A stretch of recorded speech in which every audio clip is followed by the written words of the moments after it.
They're both angry, but optimistic because they're angry, and they can make me optimistic because they're angry about the right things. Yeah. Like, no, that is 100% what you should be angry about. I'm over trying to talk to these adults about why we're wasting time on something that is not going to move the needle in a way that we want. And I go into them from young people and they make me feel like a fuddy-duddy. They're like, why are you moving fast enough? And I'm like, I love this. Yeah.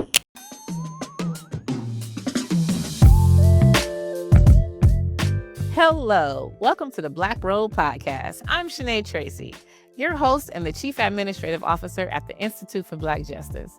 At IBJ, our mission is to be an advocate for fairness and equity, to be an accelerator of justice system transformation, and to be an accomplice to credible social justice influencers in the communities they serve. For today's podcast, we'll be interviewing Senator Yasmin Trudeau as we look deeper into the current political events taking place today, House Bill 1078 relating to the automatic restoration of your rights. We'll also be looking at the political distrust that is somehow moving through all of us. And should we be active, and how can we show up during this political season that's coming up? So join us as we dive deep with Senator Yasmin Trudeau, and as we get these tough questions answered. And how does Senator Trudeau stay encouraged in times like these? We dive deep into all these questions, and we hope you join us. So let's jump into it. Hello, Senator Trudeau, and welcome to the Black Robe Podcast hosted by the Institute for Black Justice. We are so happy to have you here with us today. And as you know, it has been it's an interesting political climate that we're in. And, as a leader here in Washington State, we are just so grateful and thankful to be able to have this conversation, this one-on-one conversation with you, to talk about the current events, and then also the importance of voting and why, trust in our elected officials, and in electing the right elected officials are so important in the stage that we're in today. And so first, I just want to kind of open the floor a little bit and let you kind of speak, and if there's anything that you want to say to the people today, and then we'll dive right on into our questions. Sure. I'll start just by saying thank you. So thank you to you for just being already a very gracious host. Thank you for the Institute for Black Justice for having this conversation, for prioritizing difficult and challenging discussions, especially in these political times, and finding a way to reach people that, frankly, right now we don't really have a lot of avenues to reach people. So I want to start off with that gratitude, and then for everybody that's paying attention, just thank you for staying with us, for even if it feels like the politics isn't trustworthy, you're at least trusting it enough to pay attention to important conversations. So I just say thank you. Absolutely. And thank you. And so we're going to dive right into some of the hot topics that are happening today, which is the deployment of troops across this country in certain big states. There was a recent King 5 article that was published on September 29th, reporting that Washington State is preparing for the possibility that the president may order federal deployment of the National Guard in Seattle.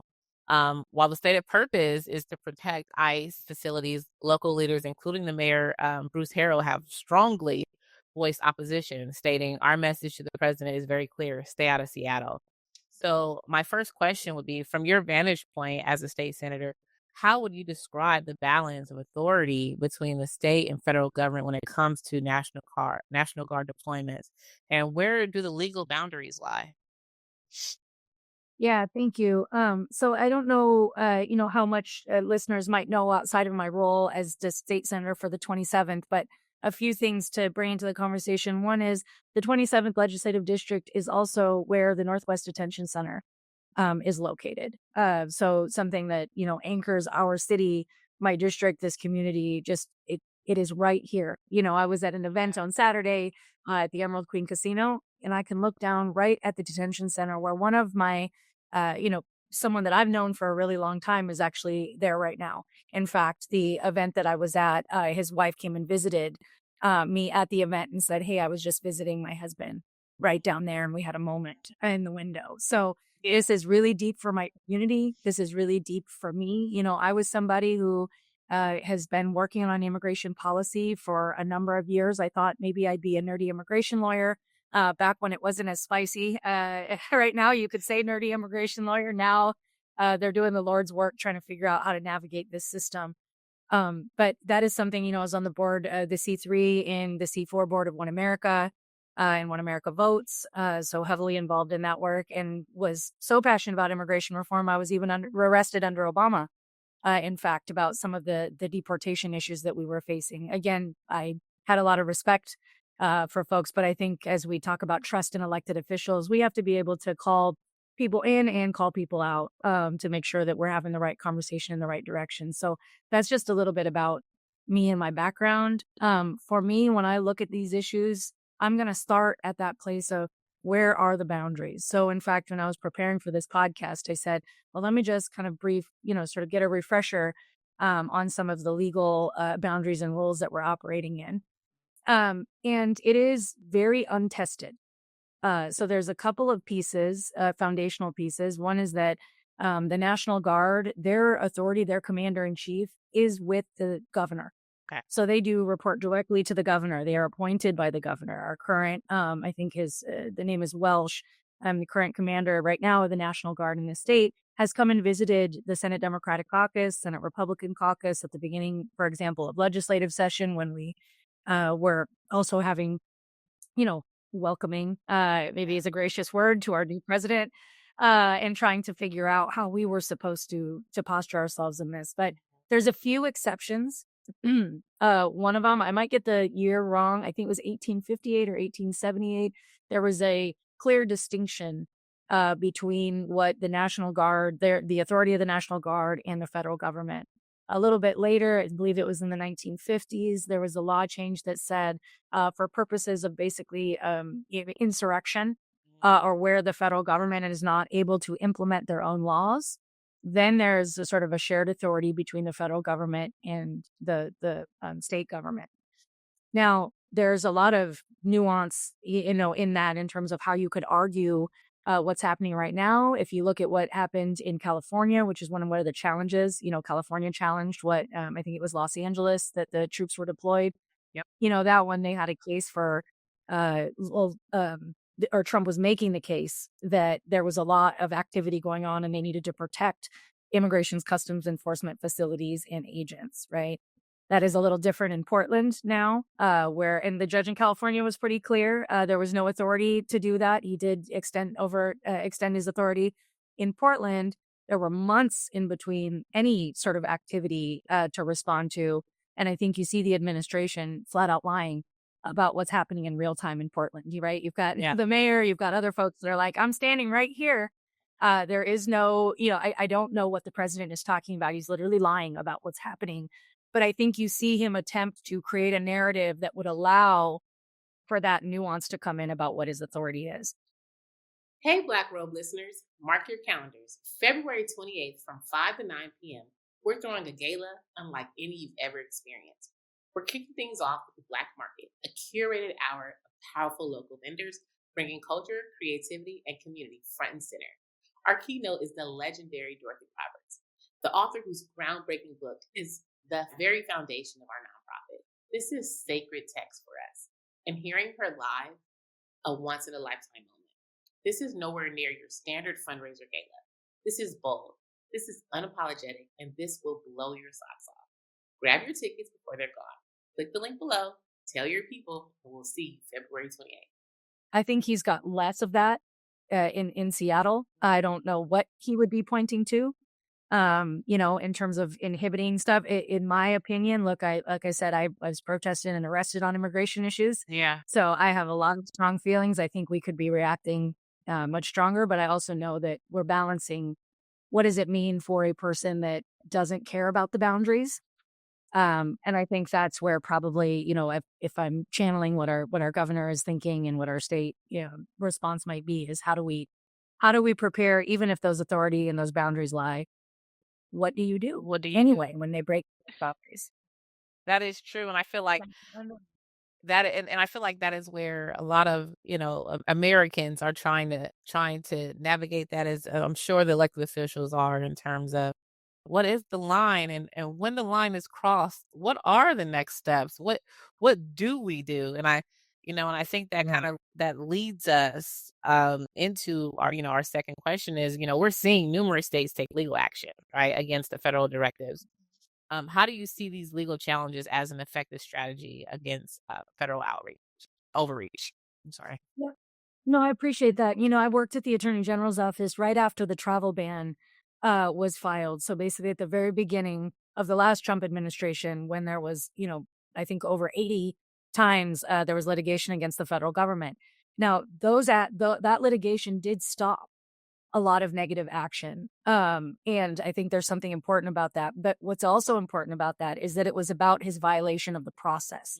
It was actually not based on the substantive things he was doing. It was because he was violating the way he was doing it. Yeah. Now, I think where maybe folks around him have gotten a little savvier, I wouldn't say smarter, is figuring out where these gray areas are, right? Because it'll take a number of challenges. California brought the challenge. Portland, where it was actually a Trump appointed judge, was like, these are not, I think he said something like this narrative is not attached to the facts. Or something, right? Yeah. So I think you're seeing if states are able sort of like to swat down what's happening, but it's still responsive. Yeah. Right. Whereas before he'd file an executive order, you could sort of stop the process of the executive order. Now he's using authority that has not been challenged since it was allowable or created, this sort of dual enforcement responsibility. And so I think that's where it's really interesting. He's navigating in those spaces. I'm going to proactively do an action, and then I'm going to wait for the states to respond. Right. And I think that is just very scary because we are seeing in real time, like the harms that are happening. And it's like, at what point, how exactly is that? Yeah. I mean, you're hearing in my voice. Yeah. It's hard to know how to hold someone accountable that is like, well, now I'm just going to do it. It's like easier to, say sorry than ask for permission. Yep. Right? I feel like that's the way he's doing it. And he's playing with a lot of money things that actually are very, they have a huge impact. Federal dollars have a huge impact on states. So how they weaponize the money, which is a lot, they do have a lot of authority in terms of federal dollars. And how much harm are they going to be able to cause before we can respond? Right. To our people. Right. Because we're looking at another 3 more years. 3.5 more years of kind of seeing how far things can go. And so I think we're all using this time to kind of I think shock happened in the first 6 months where people were like, oh, and so now we're all trying to figure out, okay, what are the next steps, and how can we best prepare ourselves and our families? And then how can we prepare for the upcoming elections? Because I think now more than ever, we're starting to see the value of showing up. If you do not show up, this is kind of what can happen. And so, I think this kind of leads us to the next segment, which is the main segment of our conversation, as we discuss, the importance of voting and getting your rights restored if they've been taken away from you. And so let's take this moment to consider what is waiting for a person exiting the carceral system, reentering society after incarceration. Meaning, that's confronting urgent needs such as finding housing, employment, and daily essentials. And the pressure to just survive can be overwhelming, especially for those in Black and Brown communities. So you spoke in the past about, your support for House Bill 1078, which automatically restores voting rights for people with felony convictions who are no longer incarcerated. You said that failing to address felony disenfranchisement will continue to exacerbate the real systemic consequences that already exist for Black Americans and other communities of color, at disproportionately limiting their right to vote. So question one, for this part of our main segment is, since HB 1078 became law, what approaches have you seen or recommend for educating the public about the restoration of rights? Absolutely. And I love that we're talking about this bill. I got to work on this bill pretty heavily when I was at the Attorney General's office. So the bill that passed 1078, big credit to Tara Simmons, Representative Simmons, for taking this on. It was introduced the year before by Senator Patty Kuderer, and we could not move it out of the Senate. So, I just want to say, I think sometimes, voices and experiences, I think can tell, the way we tell stories really do matter in policy. So I wanted to highlight that. But even the year before, when it was introduced as a Senate bill, I fought like hell to get the AG's office engaged on this bill. I thought that this was a clear and obvious thing for the Attorney General's office to get engaged in, and for a number of reasons. Righteousness being chief amongst them, right? I mean, I think when you look at the history of voter disenfranchisement, our carceral system has been used as a tool, I would say quite intentionally, to keep voters away, to keep folks from engaging in their civil system, to maintain positions of power. We could have a whole probably podcast on that. I'm a historical buff, so I'm like, you can't know where you're going if you don't know where you've been. So 100%. That's just a value I have. So I'm gonna just name that and say that was the motivation where I was like, oh, we might actually have a chance. And we have very few chances, I think, to look at systemic change. We talk about it. Right. But some things are so clear where you're like, why did we create this system? Because prior to the law change, you could access your voting rights. There were certain mechanisms and processes, but quite frankly, they were incredibly burdensome. So there's no way, and they were really risky, because if you applied to have your voting rights restored, or you did a wrong part of that application, or you voted thinking that your rights were restored and you weren't, those are major consequences. Right. They're major consequences for an individual's life. And if they're processing, reentry and re-engagement and, what it is like just to be a breathing person outside of, walls and closing them in, like, these are real psychological pieces that someone's like, why would I don't even know where to start on the process. Right. If I did do the process wrong, then what? I'm going to risk my freedom, to get back in this. So I just think it created a system for this that we needed to address, and it seems so obvious to address it. Right. For the state, it was also a major legal risk. The way that it was being done created a number of legal risks from the agencies that were tasked with implementing them. So that's why I was like, for a law firm, for the public law firm, this is actually where we get a chance to make the law better, and cleaner and more accessible, and do something righteous. So when I got this bill in particular, when you said you wanted to talk about it, I was like, I love that we get to talk about it, because I actually engaged more on it as legislative director for the AG's office than I did as a legislator myself. I didn't get the chance, in that same way. So it is something that I think is so clear and so important. For me, this is why I started with gratitude at the beginning of the podcast, because I think there are going to be folks that trust the Institute for Black Justice and do trust this communication tool. And I hope that they hear this and say, you may have your voting rights already restored. Right. And if you don't, please check. Please do check and see whether those, because they should be restored. There are some qualifications, some exceptions, right? But it really is pretty broad. If you have served your time and you are out, you should have the opportunity to have voting rights restored, and probably automatically restored already. Nice. So this is my plug. You're doing that. You're doing that work. Absolutely. But we don't get to communicate out. So I hope this is that moment. Absolutely. Absolutely. And we're definitely going to get the word out, louder than ever, now at this point, because, that's a voting bloc that has always had their voices limited after getting out and serving their time. And so to be able to exercise that right after you've done your time is so important, because you have a different vantage point than anybody else in terms of second chances, in terms of doing right the next time around. And so you're able to kind of look at our candidates and from a different vantage point to say, who does believe in second chances, that I can change, that I can do better, and that creating that atmosphere is so important. So I'm thankful for the opportunity to actually kind of highlight this issue and get it out there, that now is the time for you to start checking, are my rights restored? Can I vote? Are you interested in removing a conviction from your public record? especially a conviction for drug possession. Under the State v. Blake, Washington Supreme Court decision, you may be eligible to have your conviction vacated, have your legal financial obligations refunded, and restore your civil rights. Through our Project Gideon program, have your conviction reviewed by our paralegal to determine your eligibility for these services.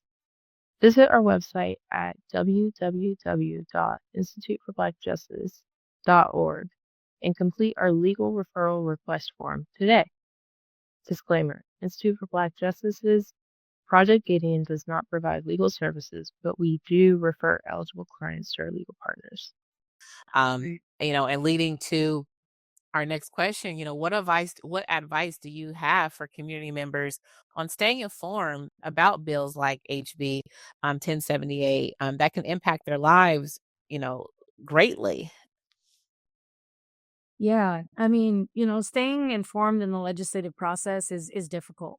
I think partly by design. We go in there, we're really rushed. We're like, oh, but everything's public. Well, where do you find the things that are public? How do you know what to look for? If you're just a average person, I mean, you're not going to have top of mind who your senator and your representative are. A lot of people also, because of media influence, are focused predominantly on Congress. So I would just say to folks, we're not going to expect much from Congress anytime soon. Yeah. So the drama, yes, by all means, but honestly, I kind of treat it a little bit like a reality TV show that I'm watching in real time. Yeah. I love it, respect. I don't want to be in DC and no desire, but I really hope that people take a chance to dig a little bit down deeper and get to know, I mean, not in, I know everyone says, well, get to know your elected officials, but like, find out, maybe this is a communication tool, who is your state senator and your two reps. Every district in Washington has that. And we are much more accessible than Congress. Folks sometimes don't even realize they can reach out to us and ask us for support. If you have questions on voting rights issues, for example, or where to go, my office is a resource for folks, as is every legislative office. We all have staff that'll answer the phone and tell you where you need to go. That is just objective information that, it's our responsibility to provide. So I think figure out who we are. Don't be afraid to talk to us. So you might not even know some things. I'm the vice chair of the Law and Justice Committee, which is one of the committees in the Senate that a number of committees feed into from the House. But think about it as sort of public and community safety focus. And in those spaces, people come up to me sometimes because they're following a bill. And they're like, hey, I just want you to see my face. Like, I want a meeting with you in the interim so I can tell you my brother's story or my sister's story or my story or whatever else. And you would be shocked the way that actually has the impact. We don't have those degrees of separation in the same way that people might think of in their minds. Yeah. So that to me is the best way, is like, try to find the person. Most of us have social media. We have community coffee chats. We have, at least, in our district, we do that 4 times in the interim. It's really nice. It's like 10 or 15 people, and people do come tell their stories. I've ran legislation based off stories that have come out just in a one-on-one community conversation, and happy to talk about that if there's time. But that's where I would start. I'm not going to say, tune in and find your issue or whatever. Find your people. So legislatively, find the people that call to you, figure out who they are, but find your organizations, because there's a lot of organizations that do advocacy and talk about bills. I mean, Institute for Black Justice is talking about 1078, but there's a lot of advocacy organizations that will put out information about certain bills and pieces of legislation. So I always tell people, just work smarter, don't work harder. If you find a group that you really like, it is probably likely that they're engaging politically in something. And go ahead and start there, and then figure out what your comfort is. The last thing I'll say is TVW. As much as I like to joke that, Grandma Trudeau is my tried and true TVW watcher at 95, it is actually a really cool tool. Yeah. So I would encourage people, just look up tvw.org. They work really hard to try to make it accessible. You can do a keyword search. Yeah. And find out what's happening. So that's just, if you're sitting on your couch and Netflix is on and you want to just browse TVW, here's my plug. They've got some good stuff. And you can look back at things. So they always keep everything in the record. So nice. That free option. That makes complete sense. And I always, in my time when I was a chief of staff and the Florida House representative, that was all. We always encouraged our constituents to show up, come on up to the Capitol, see how the process works, sit in the committee, because I think when legislators see your face there, and they see how important the issue is to you. So, Senator Trudeau, you're spot on when you're saying, hey, join those organizations. Because when you show up in droves and you're in those committees and you're holding everyone accountable and saying, hey, I'm here, this matters to me, this matters to us, you're likely to at least get more conversation and discussion around the issue. And, that elected officials sometimes will even say, hey, have you spoke to this group about this legislation? Yes. Go figure it out and then come back to us and let us work this through. So, man, everything you said was spot on. And, it's so important for people to just show up, be present if it's important to you. How even including voting, but show up in the process because your voice will still be heard. And you can go speak at committee. People showing Show up. Absolutely. People showing up is how we got 1078 passed. Show up. Everything that you just talked about is exactly like nothing happens until you show up. Yep. So by all means, complain about the process. We have a terrible process. We have a lot of things that are really archaic and horrible, but it's still nothing is adjusted until you become present. And I think you point out something really good, if you'll let me sort of build on it for a moment, because every elected official is doing a sort of cost benefit analysis in their minds about what they have to listen to, what they have to do, not in a bad way. We have a million things, honestly, like there's some people obviously that may have nefarious intent, but taking the best light, we often will be like, well, if that thing is not at the forefront, if I'm not hearing directly from folks, well, I got 50 other things that I am hearing from people on that someone is stopping me about. So the power of that conversation and that moment of like eye contact and being, nope. There are people that show up in committee and let me tell and sometimes there's not even a bill there. Right. We're just like, hey, wait, you keep showing up. Like now I'm just curious because I know I see you. People have a different conversation when certain voices and experiences and faces are not in the room. Yeah, so true. We are human beings. So we sort and filter things. Elected officials do the exact same thing. Yeah. So kind of demystifying. I'm like, you're just like everybody else, just like a parent. You're like, if this kid isn't bothering me yet, then I'm going to figure out, I'm not about to be patronizing about that, but I think we see it as natural. It's just a part of how we live, survive. So true. So true. Don't let everyone show up, be present, show up at the voting booths and show up. If it's something that you're passionate about. And so we've talked a little bit about, rights, restoration of rights. So automatic restoration is a crucial step, but many individuals aren't aware their rights are restored. And you touched on that earlier, in responding to our first two questions. And re-registration is still required. So if you're speaking to someone who has just left incarceration, is struggling to meet the basic needs and wonders why they should go through the effort of re-registering to vote, what would you say, especially for those from Black and Brown communities who have experienced systemic barriers? Well, first, I'm not ever going to be the person that's like, go ahead and just trust government because I said so. Yeah. Especially I think when you're from a community, as some of my background experience is that has not fared well, right? Yeah. And in fact, quite the opposite. You're being released from incarceration. Your trust about the process is going to be at a very, very low, and for good reason. So I think starting there and acknowledging people's fears is the place to start. That is why, for me, when I looked at the process that we were trying to change, it was clear to me that fear was warranted. I was like, we actually have a clunky enough system where we are 100% going to get people back into the same, sort of situations where they're facing, some sort of criminal enforcement because of something that they thought even under a good intent. Adding the layer of politicization right now, right? And I think that can't be ignored. There's a lot of folks that are saying, well, people that aren't voting or that can't vote or shouldn't vote are voting, and that's creating issues, right? That's those folks that they're saying legally can't vote, whether it's documentation or whether it's, former incarceration. But the truth is because that is a way to scare people. Yeah. And continue to suppress the vote. You make people more fearful that they're tracking you or watching you or having people show up at the polls. Now you'll literally see people physically harassing individuals as they go into voting booths. They're trying to take away mail-in voting so that, probably for some more of that. Yeah. So I just wanted to name what we are seeing and feeling. And I think that it exacerbates what already is legitimate concern and fear. That being said, I think, there are ways that the state can enable you to do voter registration and get a twofer.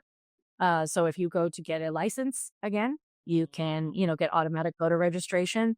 So I think as we try to figure out how we can connect systems so that we minimize what people have to go out of their way to do. Automatic voter registration through the Department of Licensing, though, is I would encourage people to take a look at that opportunity and check in. So it's like, hey, I'm getting my license again. Cool. I'm going to automatically engage in this system so I don't have to take another afternoon away from, whatever 1,000 things I have to do to keep, myself well and whole and able to stay out of the system. So I think that to me are places that we'd look. But I would encourage folks, we have changed the law. Yeah. It is difficult. There are a lot of forces that want to keep it difficult. So it's not going to be perfect Right. by any means. But I think I would ask folks to take advantage of it now that we've changed it. Yeah. Because if you can show up and you don't, that piece about how people sort information, that's not just about policy issues. Yeah. Elected officials sort who's going to vote for them. Yep. 100%. That speculation is top of mind. So you can have all the conversations you want in the policy room, but also if they think that this is not going to influence votes or this isn't going to influence stuff on the electoral side, they will also sort information that way. So I say, why give that to them? But at the same time, it is very hard for me to tell people impacted by the system. Then no, we've made it better. Right. I'd say we're trying. And if we don't show up and we don't re-register and we don't do all of these things, then we're just conceding without a fight. Yeah. And quick question. So there is no penalty for trying to re-register. Is there a penalty for trying to re-register? Okay. So everyone, at least if you do have that bit of distrust, re-register and say if that card comes to the mail, and so there's no hurt in trying. There's not, and I apologize. I didn't mean to speak over you. No, go ahead. There's also same day voter registration. You can go into auditor's office if you're out running errands and you want to stop by really quick and, have that. It is also something where you can have an informational discussion.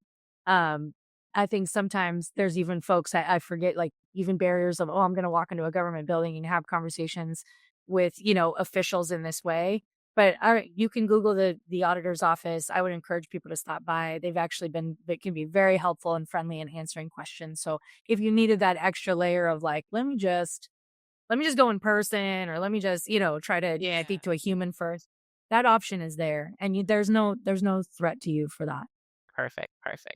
And so, when engaging with people who distrust the political system, we kind of touched on that too earlier, or who have lost faith in voting, how can leaders begin to build that trust and encourage participation?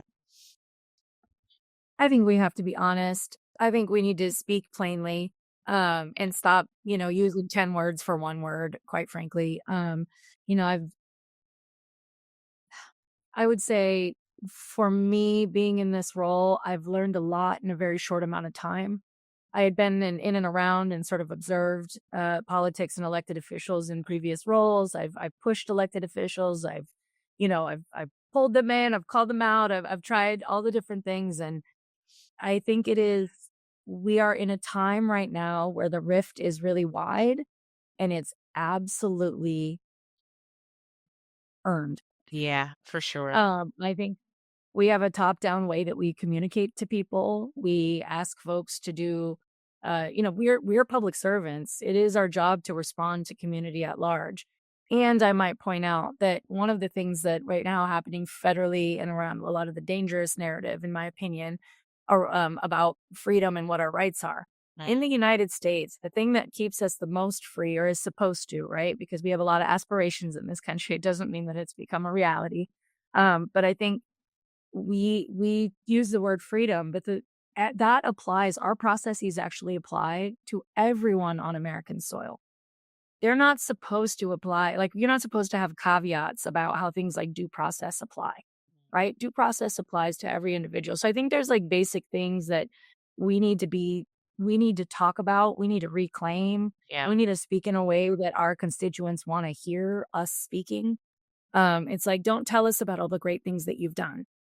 Tell us what we're working on, because things don't feel so great. And I've heard this even with the Democratic Party, where I've said, we have to stop acting like everything we do is good and we're only good because other people are bad. That's actually, I don't think anybody loves that. No. And I don't think it's the way that we should be talking. There's a lot of people. I've picked a horse. Now I've introduced things like ranked choice voting and other things to get us away from a 2-horse system. So, you got to keep that balance. But I say that one side, I think, does have a contingency of very passionate people that want to do good work and often are constrained by the system. Yeah. I think there are very good people on the other side of a lot of issues. I think we have a difference in how we see freedom and in rights applied, which is why I'm on the side I'm on. But we just have to keep it realistic. We got to stop. And like, they don't know, they're not the stewards of their own lives. They don't know what's happening on a day-to-day basis, and they're not crazy. Yeah. We have had institutional power.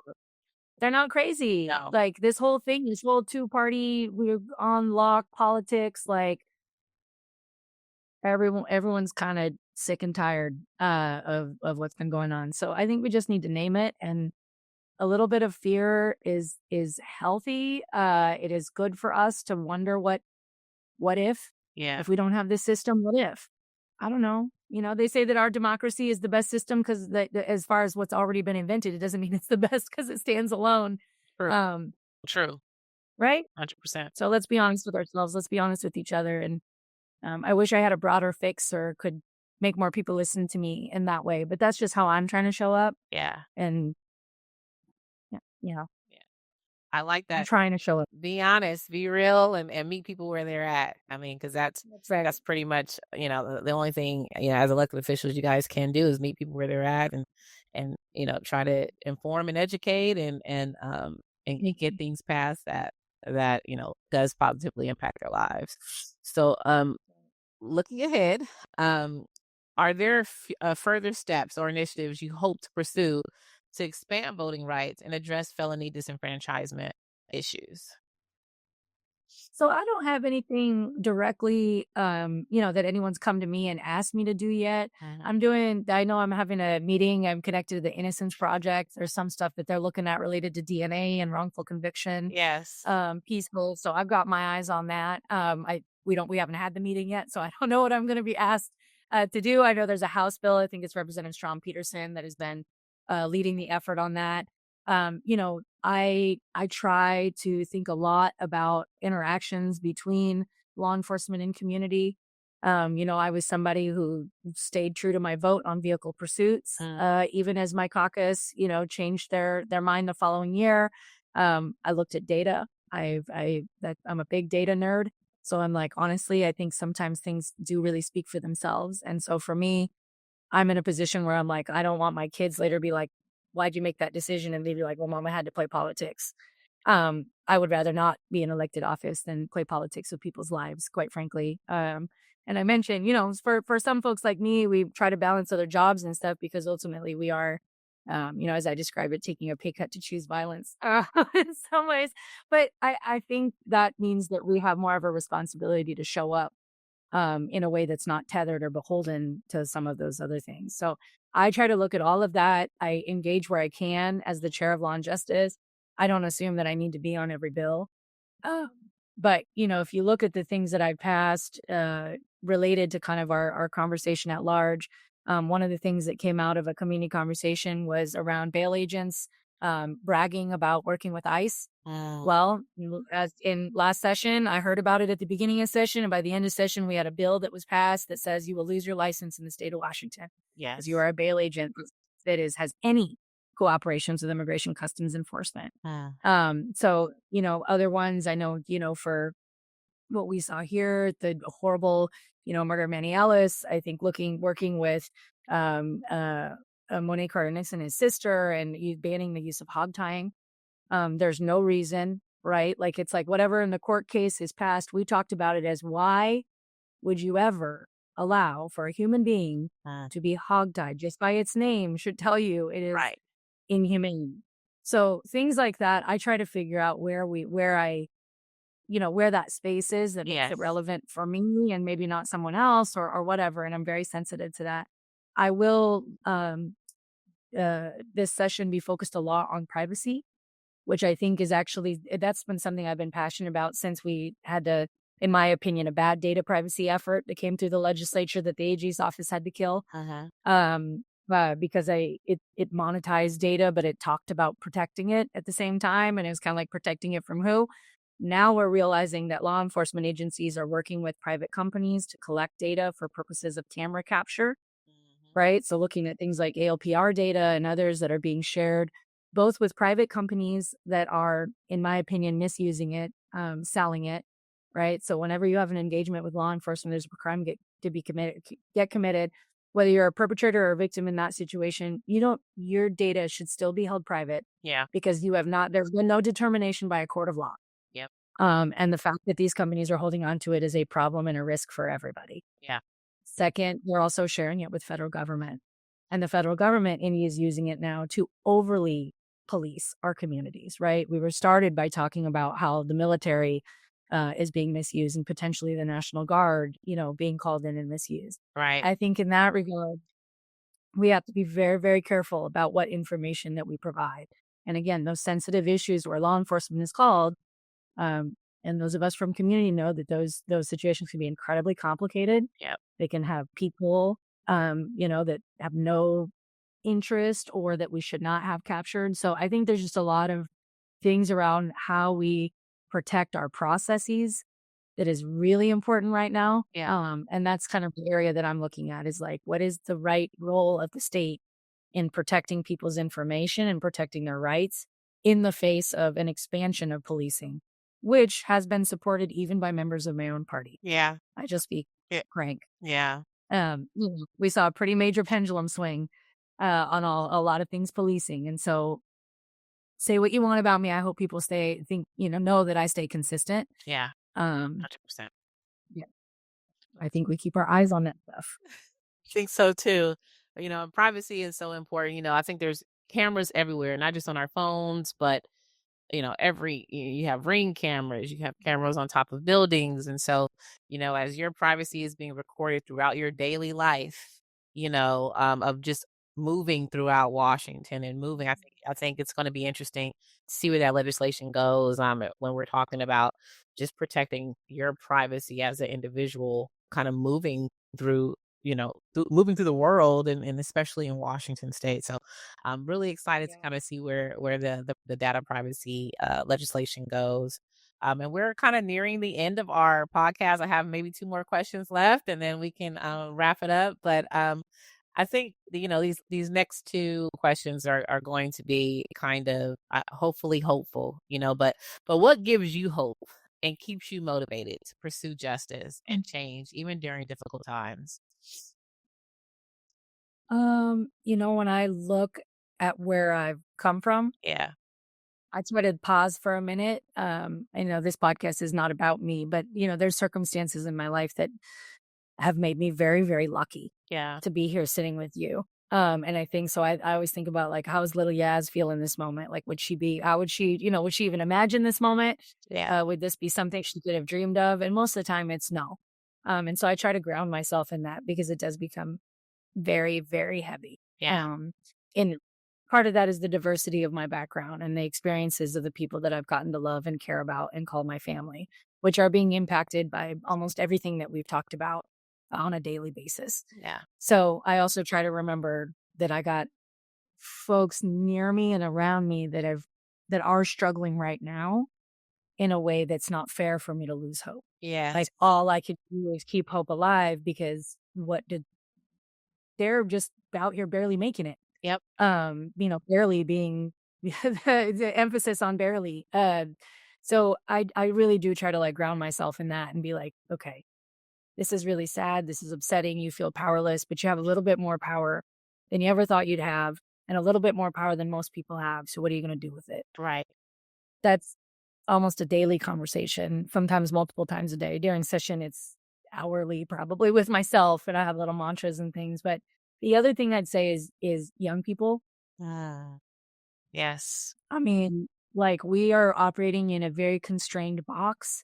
I think I talk to young folks and I try to use a lot of my political influence to get other, voices into office, to get generational, shifts in leadership to the best that I can and every opportunity that I can.